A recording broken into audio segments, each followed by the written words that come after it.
Boa tarde, bem-vindos ao Saúde Mente.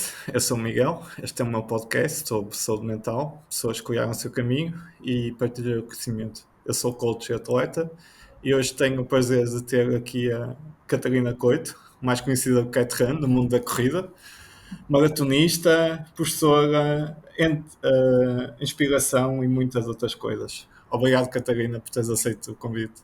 Obrigado eu, é um prazer e obrigada pelo convite. Isso é que é importante, é bom estar aqui contigo e fazer parte deste projeto também.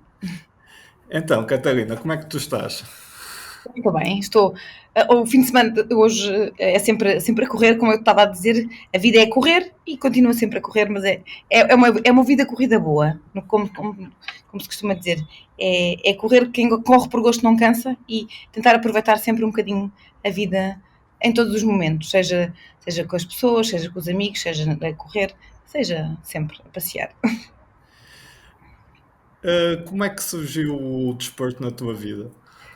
Olha, é assim, eu sempre fazia desporto regularmente, depois quando entrei fiz ginástica de competição, quando era miúda, e natação, hipismo, sempre fiz algum tipo de desporto. Depois quando entrei no liceu, a coisa descambou, deixei de fazer mais, e na faculdade pessimamente, pronto. E depois voltei, depois fui fazendo coisas esporádicas, mas eu nunca fui mulher de ginásio, nunca fui de desportos muito fechados, não é? Sempre quis fazer coisas, apesar da natação ser mas era mais numa piscina e o resto sempre foi mais ao ar livre e eu gostava muito dessa parte. Depois, com a entrada na faculdade, pronto, deixei muito o desporto, mas sempre tive, nas férias sempre foi, o normal da minha vida sempre foi fazer, não são aquelas férias normais, de estar deitadinha na toalha, são férias normalmente sempre desportivas, sempre com muitos jogos, ou neve, ou desportos aquáticos, e depois de ter os meus filhos, houve uma altura em que estava farta de tudo, estás a ver? Eu dormia muito pouco, porque eles têm diferença muito curta e não dormiram muito bem ao princípio. E depois eu, a certa altura, fiquei a pensar, ok, eu tenho que ter um bocadinho de tempo para mim, porque isto já queria desistir de tudo, já não queria trabalhar, queria despedir-me de alguns sítios de trabalho porque achava que não aguentava, e pronto, e comecei. Eles jogavam futebol, eram pequeninos, tinha 3, outro tinha 5. Eles jogavam futebol no Benfica nessa altura. E eu comecei a primeira vez, disse, eu vou dar uma volta ao Estádio da Luz. Enquanto eles estavam a treinar. E comecei a correr, dei uma volta ao Estádio da Luz e ia morrendo, não é? Completamente. Imagina, com calças de polar, camisolas, assim, imensa coisa. Depois, na vez seguinte, dei 2 voltas ao Estádio da Luz. E depois foi a pouco e pouco, arranjando aquele meu espaço e pensei assim, isto, na realidade, ajuda-me. Isto é, ajuda-me não fisicamente, mas ajuda-me muito mentalmente. Portanto, a corrida para mim é aquilo que eu costumo dizer. Claro que obviamente também ajuda fisicamente, isso faz-nos mais fortes, isso tudo, mas ajuda-me, mas é o meu escape mental, é o meu momento comigo, é o meu momento sozinha, é o meu momento com os outros, mas funciona muito como uma parte terapêutica. E pronto, foi assim. E depois foi evoluindo, primeiro treinava só ao fim de semana e à quarta-feira à noite, depois comecei a fazer madrugadas e pronto, e agora é sempre madrugada, já nem sei correr de noite, já nem sei correr à noite, portanto, no turno da noite. Tu de começares assim, não é? Nós falámos em off, não é? Que tu acordas, não é? Às 5h15, 5h30, não é? Para ires correr, Sim. não é? Parece assim um bocado, não é? Para quem está de fora, assim, acordar às 5h15, não é? No meio da noite, da madrugada, para ir fazer uma corrida. Eu só consigo correr, ou por outra, eu conseguiria correr à noite, no final do dia, mas eu chego normalmente entre as 8h30 e 9 da noite a casa. E é a altura em que normalmente estou com os miúdos, não é? Portanto, e com o meu marido, portanto, estou em família. Até porque eles também treinam à noite e saem por volta das 9. E portanto, isso implicaria nós perdermos ali o nosso tempo de qualidade de vida. E isto, nós somos uns animais de hábitos, completamente. Nós somos mesmo uns animais de hábitos. E ao princípio uma pessoa acha que é muito difícil o acordar cedo. Hoje em dia, para mim, é difícil não acordar cedo. Isto é, mesmo quando eu não preciso de acordar cedo, de acordar às 5h30, o meu corpo automaticamente, entre as 5h15 e 5h30, acorda e diz, tens que ir à casa de banho, tens que ir mexer-te. Às vezes eu consigo voltar outra vez para a cama, e ao fim de semana, se não preciso de ir tão cedo, e vou um bocadinho mais tarde. Mas ainda hoje, olha, imagina, hoje eles tinham jogo às 9. Portanto, eu até podia ter ido correr um bocadinho mais tarde, mas não conseguia, eram 5h30 da manhã. O despertador nem tocou, porque eu já não tinha tirado o despertador. O meu despertador biológico acordou-me, eu fui à casa de banho, estive ali um bocadinho a pensar, não, vou voltar para a cama. Pronto, e às 6h30 disse, esquece, não vais nada para a cama, vai já correr. Mas é um bocadinho, parece difícil, mas é hábito, portanto eu já nem consigo fazer isto de outra maneira. E tu, daqui de começares a fazer isto, depois encontraste, não é? Outras pessoas que te acompanham sempre nisto e já te sentes mal, não é? Até fazes, entre aspas, o compromisso de ir ter com as pessoas, não é? Imagino, para não falhares os treinos, não é? É assim, a parte boa, eu moro numa zona onde vou rapidamente para o pé do rio, não é? De lá embaixo. Aqui em Lisboa, portanto, eu moro em Miraflores, portanto, vou rapidamente até ao rio, até ali a Algés, onde está sempre gente a correr às 6h30, por volta das 6h30, está sempre gente a correr. Mais uns dias do que outros, mas há sempre lá gente, e isso é bom, porque eu ao princípio, eu antes, quando tinha treinos mais longos, eu entretanto mudei de plano de treinos e isso também me ajudou muito. Eu antes, quando tinha treinos mais longos, ainda acordava mais cedo, começava a correr mais cedo. E não encontrava muita gente e até tinha um bocadinho de medo, porque é muito escuro, no inverno especialmente, é muito escuro, não há ninguém na rua. É bom, porque aquilo mentalmente tu vais completamente a aliviar e não ouves barulho nenhum, mas às vezes há zonas que são um bocadinho assustadoras, e eu digo que às vezes uma pessoa está sempre a pensar, espera, se me acontece alguma coisa, se vem alguém, como é que eu vou, Nunca fazia os mesmos percursos, imagina, nunca fazia quando eu morava noutra casa, para baixo, nunca ia pelo mesmo caminho todos os dias, fazia sempre caminhos alternativos, porque encontrava menos gente. Aqui há sempre mais movimento agora, portanto é muito mais fácil, vou sempre normalmente pelo mesmo sítio e encontro sempre malta. Mal ou bem, há sempre alguém lá embaixo, pelo menos, para dizer um olá. Às vezes nem é para correr junto, é só para dizer um olá, e pronto, e nós sentimos-nos, não somos os únicos malucos a correr a estas horas. Tu de dares uma volta ao Estádio da Luz para te tornares maratonista, vai aqui um grande, não é? Vai aqui um processo engraçado. Queres falar um bocado dele? Sim, pronto, começou com isso e depois, como é que foi? Depois nós inscrevemos, a primeira prova que eu me inscrevi foi a mini maratona da Ponte 20 de Abril, quando era 7 km ainda, mas a começar lá em cima, em 2015, 2016, 2015 acho eu. Mas não fui porque exatamente nessa altura faleceu a avó do meu marido e nós fomos para o norte e já não fizemos. Então depois combinámos, eu e a Carla e o Rui, do 10K, que íamos fazer a nossa uma primeira prova, que foi a corrida do Tejo, que era de 10 km. E lá fomos nós fazer essa corrida de 10 km. E depois a seguir foi essa primeira prova de 10 km, fizemos essa prova e depois fizemos a do Grande Prémio de Natal. Foram as duas primeiras provas que eu fiz. E depois, isto foi em 2000 exatamente, porque em 2016, passado isto pouco tempo, vira-se o Rui e disse assim, e se nós fôssemos fazer uma meia maratona? E nós? Está bem, então aí vamos fazer o que? Uma meia maratona, nós nunca corremos uma meia maratona, mas está bem, olha, vamos começar a correr e logo se vê. E ele disse, e se fôssemos a Paris? E nós, isso é giro, vamos passar um fim de semana. Na preocupação não era irmos correr a meia maratona, era irmos passear, íamos fazer um fim de semana de amigos e íamos correr. Se corrêssemos era o que tínhamos que correr. Pronto, e depois começámos a planear as corridas e o plano de treinos para fazer. E aí corríamos, pá, eu corria para aí 2 ou 3 vezes por duas, 3 vezes por semana, não corria mais. Corria era mais quilómetros de uma vez. E depois fomos, e foi uma experiência espetacular, foi muito, muito, muito giro.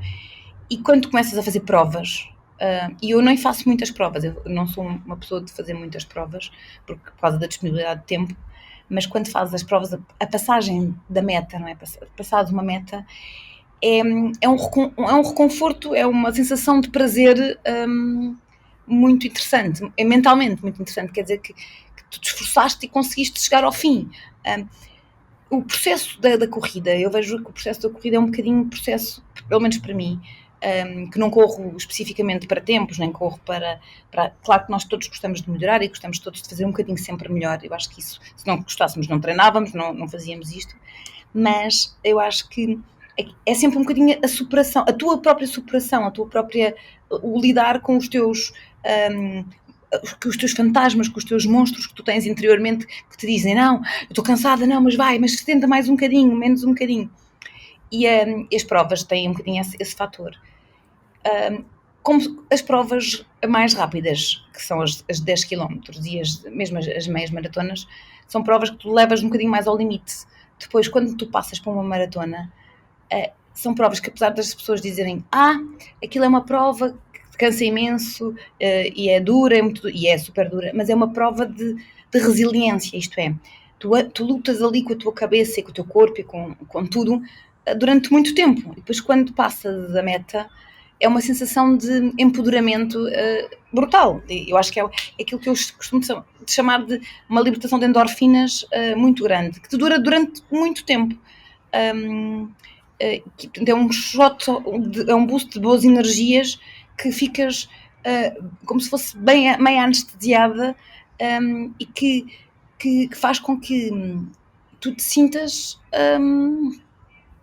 mesmo feliz no sentido em que eu consegui fazer uma coisa que é difícil de fazer. Eu consegui lutar contra mim própria nas determinadas fases da prova que me estavam e com os meus monstros e demónios, e consegui superar isso tudo e consegui chegar ao fim. E isso foi o que levou à maratona, e hoje em dia para mim a maratona é a minha grande prova. Eu corro as outras provas para fazer maratonas, porque é na maratona que eu me sinto realizada. Apesar de ser muito difícil, é a prova que mais me motiva. Até porque eu não sou uma pessoa rápida em termos de velocidade, acho que sou rápida, o que tem que ser, não é? Mas acho que gosto da sensação de lidar com esta maneira de ver e de estar e de ir passando pelas várias fases que o corpo e a cabeça te exigem na maratona. Se calhar eu falo muito, manda-me calar. Está à vontade. Tu chegaste a fazer majors, não já? Ou fizeste... Sim, já fiz Berlim, Chicago e Boston. Então, essa experiência, como é que é correr? É assim tão gratificante como se falam? Qual é que é o teu feedback? Correr nos Estados Unidos é assim uma coisa que não tem explicação. Imagina, eu acho que há provas, a Espanha é brutal também, a Espanha é muito, muito, muito bom, mas correr nos Estados Unidos é tudo em grande. Imagina, a organização, a forma como te tratam, como tu és um herói antes de sequer começares a correr. Só diz lá e te predispores a participar naquela prova, numa prova qualquer. Não sei, eu nunca corri nenhuma, sem ser major nos Estados Unidos, só corri Boston e Chicago. Não sei se as outras provas serão assim também, as outras maratonas. Mas essa para mim é que é a grande diferença. Aquilo não é... Nós somos, imagina, para eles, nós somos uma peça integrante de um espetáculo. Portanto, os corredores são os atores que vão fazer uma prova e que se vão expor e vão se sacrificar para eles serem um espetáculo na cidade, para eles terem um espetáculo e uma festa na cidade. E tu sentes-te, eles levam-te ao colo, portanto é uma sensação de que tu estás a correr por ti, mas são eles é que são os espectadores vibrantes, portanto, eles vibram mais do que tu. E eu acho que essa é a grande diferença. Eu não senti isso em Berlim.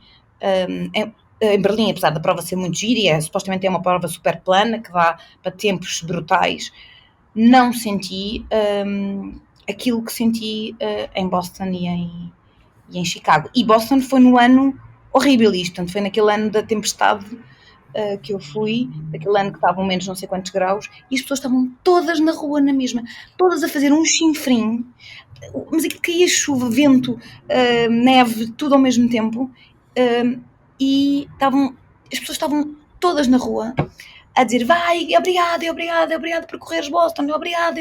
É uma coisa, é uma festa o caminho todo. Tu até te sentes quase, falta-te o ar, percebes? Porque as pessoas dão-te tanto. E anda cá, e dá-me um beijinho, e toca aqui, toma uma goma, toma não sei o quê. E portanto, Chicago também foi assim. Acho que eu nunca fui a Nova Iorque, mas acho que Nova Iorque também, pelo que me contaram um amigo nosso americano que nós encontramos lá, agora em Chicago, ele dizia, olha, são as três super importantes e são as três muito diferentes, porque Boston, tu és mesmo o protagonista maior e aquilo é uma festa, eles querem tanto que tu corras que te levam completamente ao colo. Em Nova Iorque é a luta dos bairros e cada bairro tem que fazer mais barulho do que o outro e portanto tu sentes-te que passas em cada bairro e tens que sentir que não, eu gostei mais de passar aqui, gostei mais de passar em Brooklyn, gostei mais de passar em Manhattan, pronto. E Chicago é uma prova muito contínua, portanto onde tens muitas pessoas, não há tanta essa luta, mas como é uma prova muito rápida, porque é destas todas a mais plana, as pessoas estão todas também a apoiar e vem. Imagina, em Chicago este ano, portanto, no ano passado, só de voluntários eram 40 mil voluntários. Portanto, as pessoas voluntarizam-se, inscrevem-se para serem voluntárias para apoiarem a prova e para ajudarem a prova. Portanto, e aquilo acaba, esgota, a cidade fecha e as pessoas estão todas na rua a fazer uma festa sem se queixarem isto, não é? Nestas cidades gigantes, sem se queixarem isto. Nós paramos o trânsito em Lisboa ou no Porto, ou em qualquer lado, é um drama, não é? E lá, não.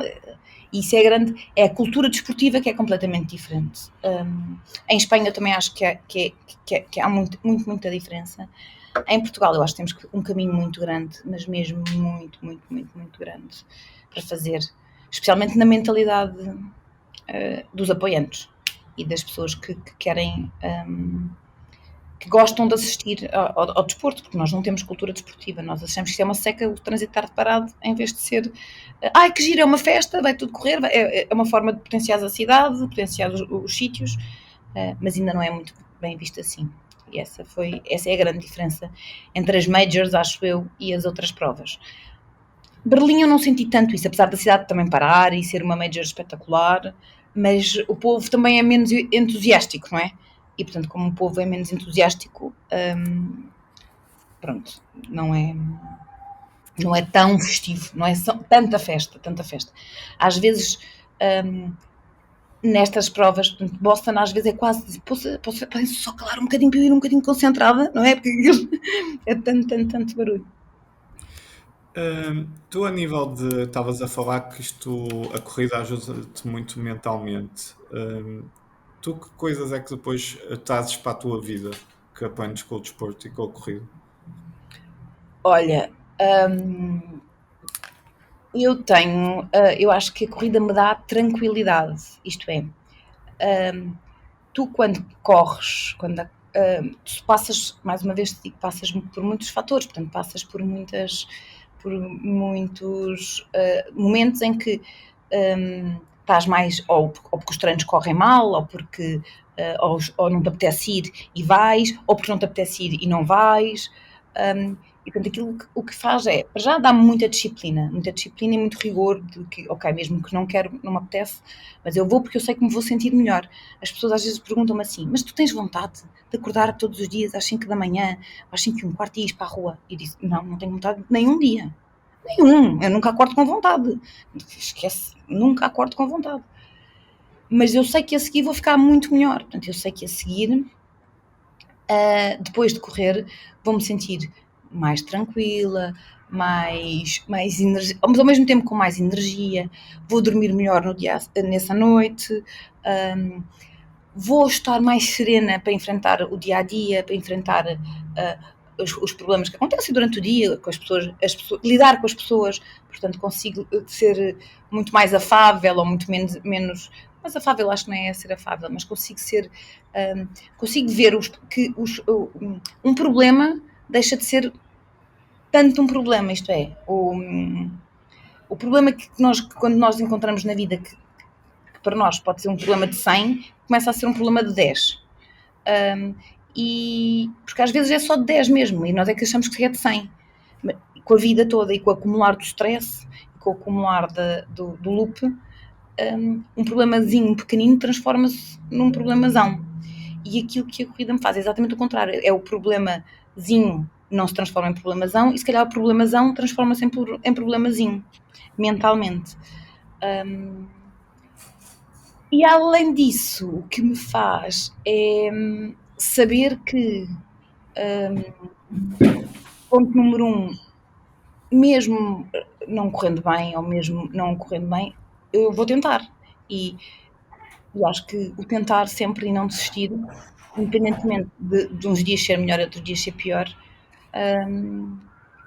ajuda-me a ser cada vez mais forte, e forte mentalmente e forte fisicamente, para aguentar todo o resto do mundo, não é? Todo o resto dos problemas que nós temos todos os dias e que todos temos. Portanto, dá-me muita força mental e dá-me muita resiliência e dá-me também muita disciplina. Tu disseste que estás ligado à área da dentária, não é? Sim, sou médica dentista, sim, sim, sim. Hum, tu nesta parte, não é, que falas tipo dos sorrisos, não é, da autoestima, queres falar um bocado sobre isso e a importância disso? Eu acho que, imagina, eu adoro aquilo que faço. Eu sou médica dentista, dou aulas na faculdade também e estou mais virada para a parte da reabilitação e da parte estética, de pôr as pessoas a sorrir. E uma das coisas muito importantes é que nós, hoje em dia, se não sorrirmos, isso está muito ligado também à autoestima. Portanto, se tu não tens um sorriso, que não tem que ser pepsodente, mas se não tens um sorriso aprazível, não te sentes bem contigo própria. Fechas-te mais, sentes-te mais insegura e isso leva-te a teres cada vez mais problemas também mentais. Mentais não é mentais, mas problemas de inferioridade, de esconderes, de não quereres participar em determinadas ações, próprio só de não sorrir. Eu estou sempre a rir, não é? E muitas das vezes eu acho que rir é o melhor remédio. Portanto, tens que rir, e às vezes tens de rir de ti própria, e tens que rir do que é que acontece contigo e o que é que acontece com o mundo. Se tu não olhas para ti e não gostas daquilo que tu vês, e muitas das vezes hoje em dia a parte da medicina dentária tem o difícil questão de que não é comparticipado quase nada, não é? E portanto, não é uma área muito barata, não é?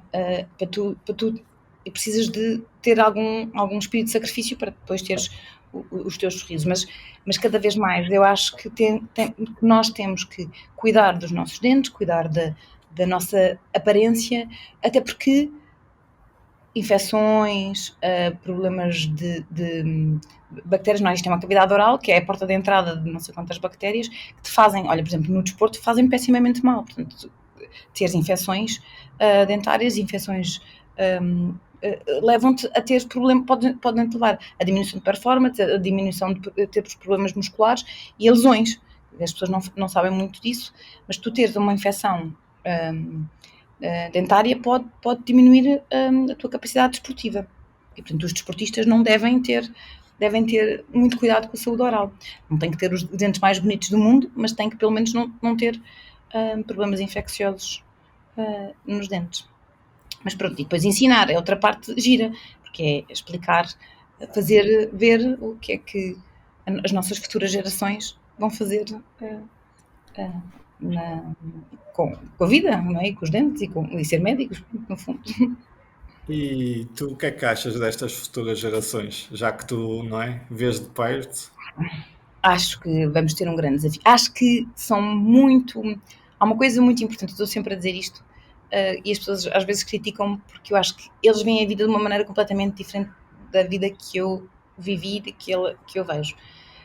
Nós vivemos a vida corrida e vivemos a vida de que temos que fazer tudo porque nos vai faltar o tempo ou porque temos que trabalhar, porque queremos ter muitas coisas. Nós queremos ter muitas coisas, queremos ir ali, colar, não sei o quê. E, portanto, trabalhamos muito, passamos muitas horas a trabalhar.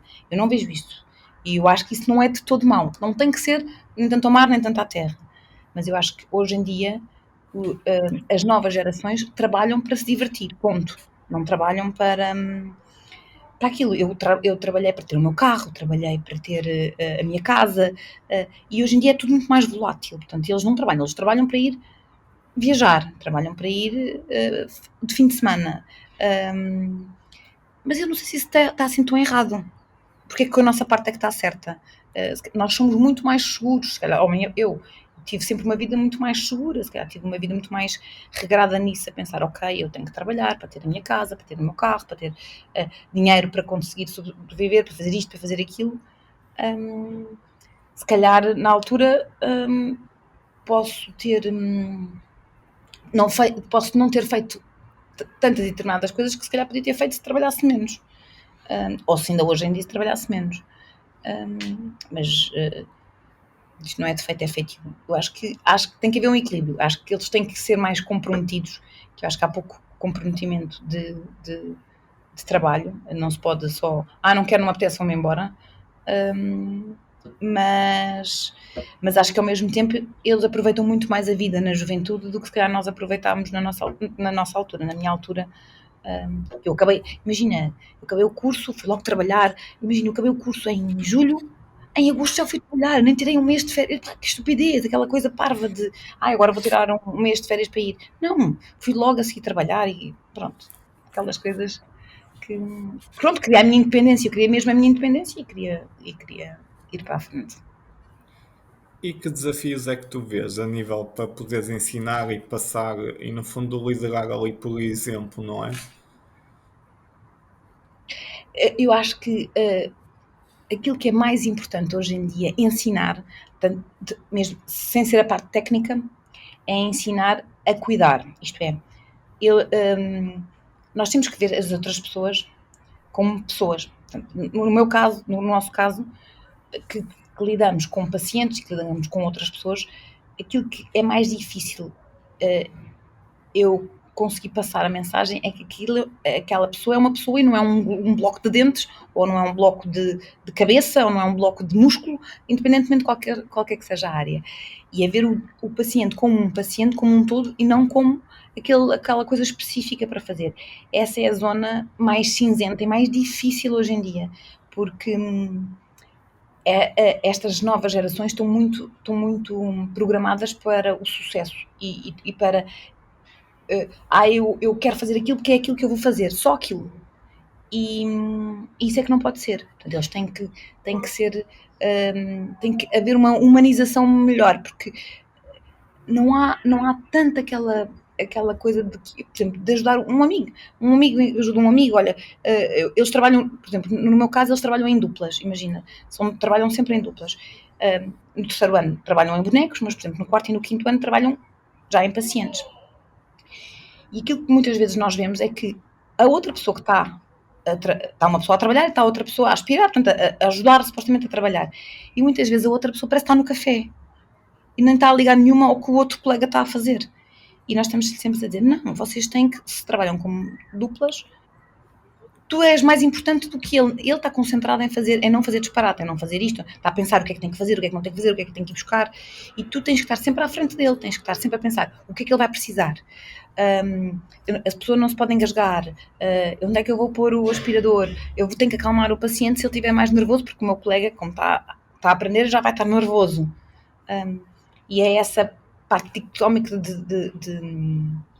do saber estar e do lidar com as pessoas que muitas das vezes e que é difícil ensinar, que é difícil fazê-los ver que, ok, isto são pessoas, não são bonecos, e portanto nós temos que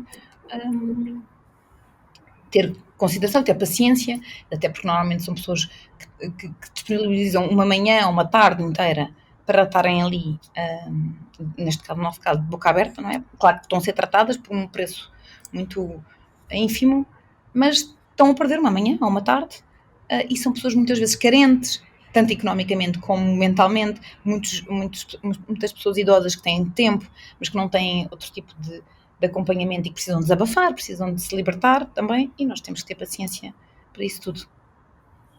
Temos que fazer um bocadinho de trabalho de psicólogos também, nós, os dentistas, às vezes também têm que fazer trabalho. Que bons hábitos dentários é que tu gostavas de recomendar às pessoas? Porque eu também tirei o curso de assistente dentário, eu não estou na área, mas tirei. E são pequenas coisas que às vezes fazem toda a diferença, não é? Olha, ponto número 1, escovar, não é? Escovar os dentes 2 vezes ao dia mínimo, não é? Pelo menos de manhã e à noite, especialmente as pessoas acham que à noite, até de manhã muitas vezes escovam, mas depois à noite não escovam, à noite ainda é mais importante do que de manhã, apesar de escovar 2 vezes é obrigatório, porque de noite nós diminuímos a nossa intensidade, como vamos dormir, nós diminuímos todo o nosso centro de defesa está diminuído. Se nós não escovamos antes de dormir e deixamos placa bacteriana, portanto, deixamos restos alimentares, deixamos zonas protegidas para as bactérias e aí as bactérias têm muito mais substrato para conseguirem invadir e colonizar e provocarem cárie, a doença cárie, não é? E depois outra coisa que é importante, as pessoas, há aquela função de dizer assim, um copo com água, uma escova e pasta é o que te basta, não é? E não é verdade, porque o copo com água não ajuda nada, isto é, a pasta, nós temos que pôr muito pouca pasta na escova, não, nada daquelas coisas dos exemplos, não é? Dos anúncios que põem imensa pasta de dentes, não é? Muito pouca pasta e depois devemos cuspir e não bruxar com água a seguir. Porque o efeito do flúor, portanto, nós queremos que haja efeito, o flúor é a única coisa até agora que nós temos, já há muitas outras coisas a ser estudadas, mas com factos cientificamente provados, é o único nosso remineralizante quando há perda de baixa do pH e que faz com que nós conseguimos ter uma possibilidade de entrada das bactérias. E o flúor é das poucas coisas, é a única coisa estudada assim, que faz com que haja essa remineralização. Se nós passamos a boca por água, nós limpamos mecanicamente, mas a seguir não deixamos o flúor fazer efeito. Portanto, há pessoas que não conseguem não passar por água, então se não passam por água, a seguir têm que fazer um bochecho com flúor. Se conseguem só cuspir e não passar por água, porque se não puserem pouca pasta, podem fazer, isso é das coisas mais básicas e que ninguém faz, porque toda a gente passa por água a seguir a escovar os dentes, e não deve.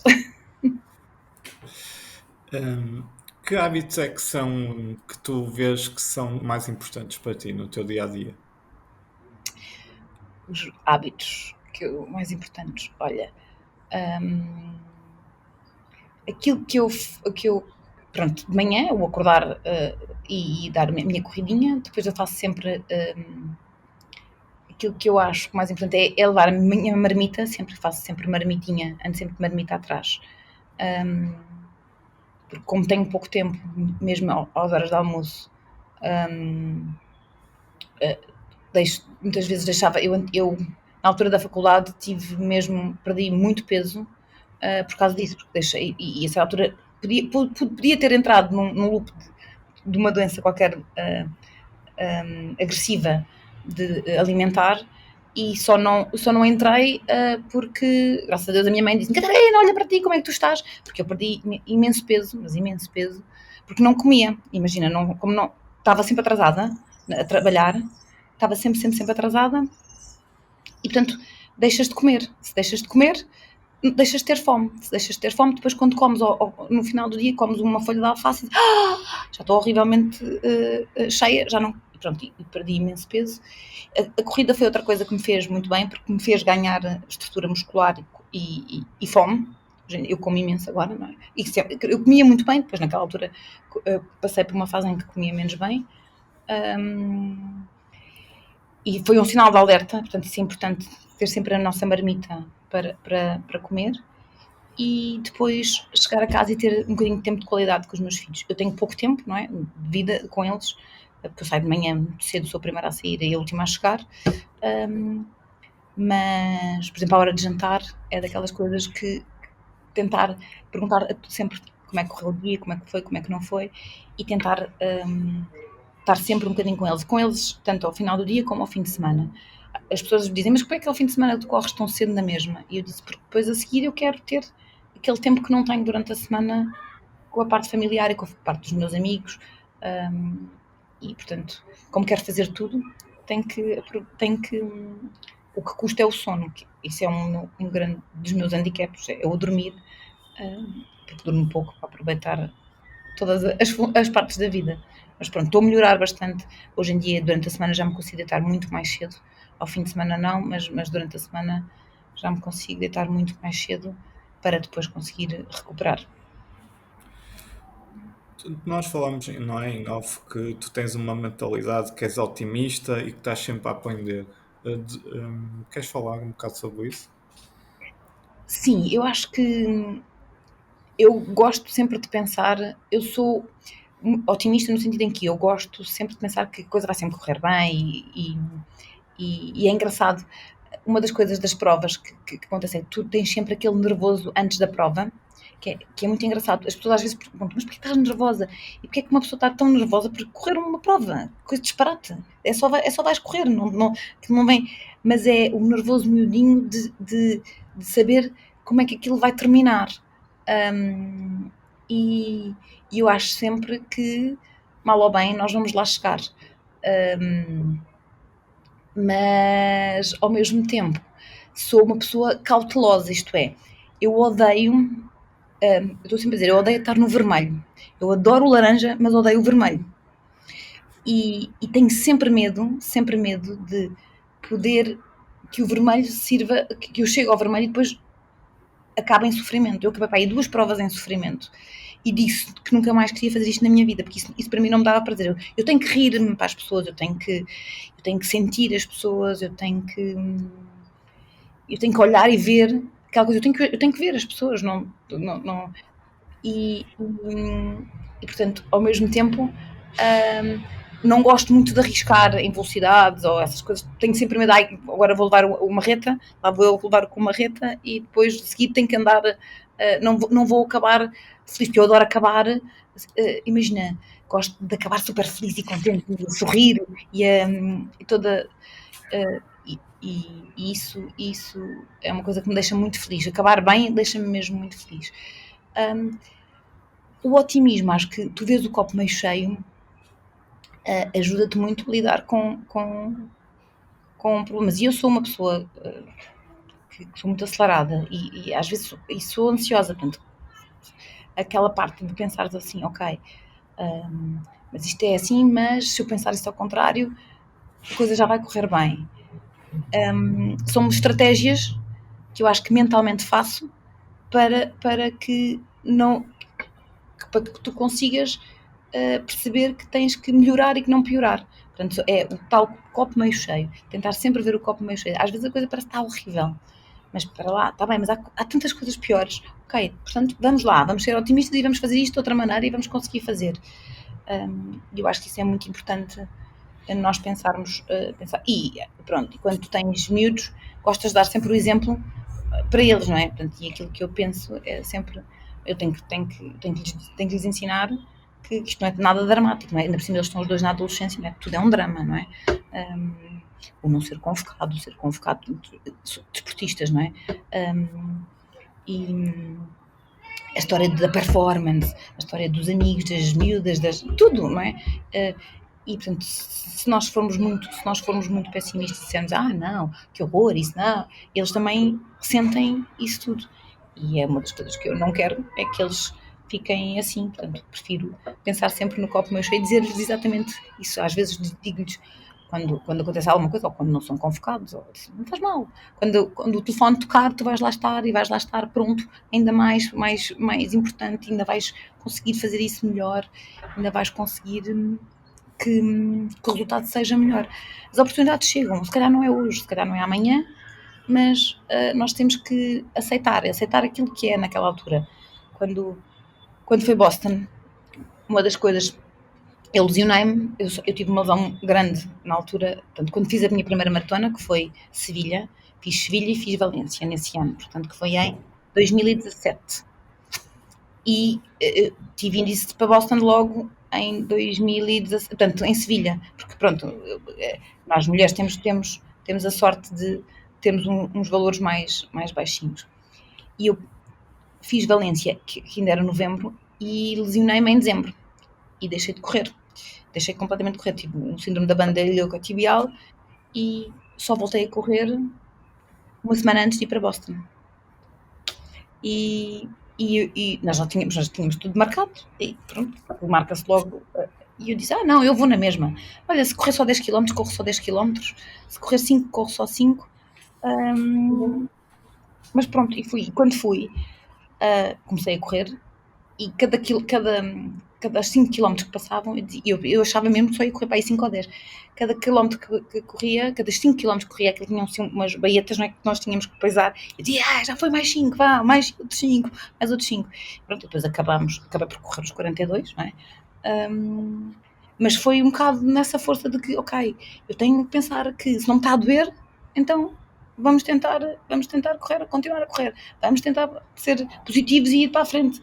Se tivesse que doer, tinha que parar, não é? Mas pronto, basicamente é essa, eu acho que o otimismo ajuda-nos a ir para a frente e a pensar nessas coisas assim. E como é que é, no fundo, não é? Os teus filhos são desportistas e olharem para ti a fazer maratonas, não é? E como é que é o impacto disso neles? Olha, eu acho que eles, ao princípio, quer dizer, eu acho que eles acham que eu sou um bocadinho maluca, não é? Porque, pronto, eles não correm atrás de uma bola, é diferente, não é? Estas coisas de correr só por correr. E vi-me acordar de manhã e ir, mas acho que sim, acho que eles ficam e têm orgulho, estão sempre a perguntar-me. Então, e, no princípio perguntavam-me se eu ganhava, não é? E eu disse ganhava uma medalha. Agora já são crescidos, já sabem que eu não vou ganhar, que eu não vou ganhar a prova nenhuma, mas agora é engraçado porque já estou noutra idade e até se tornam um bocadinho competitivos comigo, percebes? Daquela de vamos fazer uma corrida, vamos ver quem é que ganha. Especialmente o mais velho, que tem 16 anos, portanto, a certa altura, mas eu ganho-te. E é verdade, eles em 5 km ganhamos logo. Diz, está bem, mas se tu correres 5 km ganhas, mas se calhar nos 10 já não ganhas. E ele, está bem. E no outro dia nós até éramos para ir fazer uma corrida aos dois juntos e ele depois disse assim, eu não vou correr contigo. Então, mas porquê? Porque não sei, porque depois tu podes-me ganhar e eu não quero. Portanto, já ficam, mas claro que obviamente que ficam entusiasmados com isto tudo. E acham piada da mãe maluca que corre maratonas, não é? E dizem, daqui é a minha mãe, pronto. Mas isto, mesmo os amigos, são a mesma coisa. A maior parte dos meus amigos, os que não correm, estão sempre a dizer, vais tu todos os dias, mas tu acordas mesmo de manhã todos os dias, mesmo depois de sair à noite ou de termos jantaradas, não sei o quê, tu acordas e vais correr. Vou porque aquilo é uma libertação de endorfinas, não tem a ver com é um hábito. É um hábito. A corrida é um vício também. É um vício. É dos bons, não é? Mas é um vício. É uma forma de libertares a ti própria. Portanto, acho que isso é bom. E tu, que desafios e ambições tu tens? Olha, é o que eu digo, eu não sou muito de provas no sentido em que não, a prova em si, a prova é bom, eu gosto de fazer provas de vez em quando pela companhia, pelo desafio que tu fazes contigo próprio. Numa prova tu desafias-te ainda mais e desafias-te contigo. Mas para mim eu quero fazer as Six Majors, não é? Hei de fazer, não tenho pressa, acho que as vou fazer com calma e tranquilidade. Este ano, por exemplo, concorri a Nova Iorque e tinha tempo, mas não fui aceito e disse, olha, paciência, então não vou, é de ir para outro ano. Mas quero fazer e quero continuar a correr maratonas, basicamente. Quero ir fazendo uma ou duas por ano, ou 3, às vezes, pronto. Não quero também fazer muitas, porque isto já pesa, já pesa em termos de... Não em termos de organização, que nesta altura foi uma coisa que eu melhorei muito. Foi em termos de tempo. Porque antigamente eu tinha um plano de treinos que me obrigava a fazer muitos longos durante o fim de semana, que fazia-me perder muito tempo. Eu, nesta altura, não faço treinos longos, isto é, o meu treino mais longo é 1h40, no máximo, mesmo para uma maratona. 1h50, na loucura. Que faz com que eu ganhe um bocadinho de qualidade de vida. Ganho qualidade de vida em termos de cansaço, porque eu fico muito menos cansada. E depois ganho qualidade de vida porque não preciso me levantar tão cedo, porque os treinos são mais curtos, e tenho mais tempo e mais disponibilidade para o resto da minha outra parte da vida, que não é só a corrida. E mesmo durante a semana, os meus treinos são todos de 40 a 50 minutos máximo. Depois, pronto, tenho um treino normalmente de 80, 90 minutos, e posso ter outro na loucura. Se tiver um de 80, depois tenho um de 100, 120. Nunca chega às 2 horas sequer. E isso, para mim, melhorou muito em termos de plano e de organização, que faz com que a minha vida social e profissional funcione também muito melhor, porque sinto-me muito menos cansada e sinto-me mais ativa para fazer as outras coisas. Que mensagem... Não Sim, estava... continua. Pois, não, agora pensei, que objetivos é que eu queria? Pronto, basicamente era fazer as majors, eu gosto de fazer meias maratonas também, algumas provas de 10 km também, fazer pouquinhas, não é assim nada especial, e depois ir correndo, desde que eu consiga correr até aos 80 anos, estou ótima. 80, 90, se eu não chegar. 80, 90, olha. É uma boa. Eu tenho uma amiga minha que quer correr até aos 100, portanto, mais. Se eu chegar lá também, eu quero enquanto puder correr. A lesão fez-me uma coisa importante. Quando eu tive aquela lesão, fez-me perceber que sem a corrida eu ficava mesmo mal. Ou por outra, a minha vida era mais cinzenta, não tinha tanto esta libertação. E tu podes fazer outros tipos de desporto, outras coisas. Eu adoro, por exemplo, ir para a neve é outra coisa que me liberta em mente, das endorfinas, e eu adoro. Mas a corrida é uma terapia diária. No fundo, tu estás sempre a fazer aquilo. E portanto é uma coisa que me ajuda no dia a dia permanentemente. Agora, e ajuda, e eu adoro esta parte do juntar isto com aquilo que eu chamo de maratonismo, que eu adoro passear, adoro viajar, e ir conhecendo vários sítios.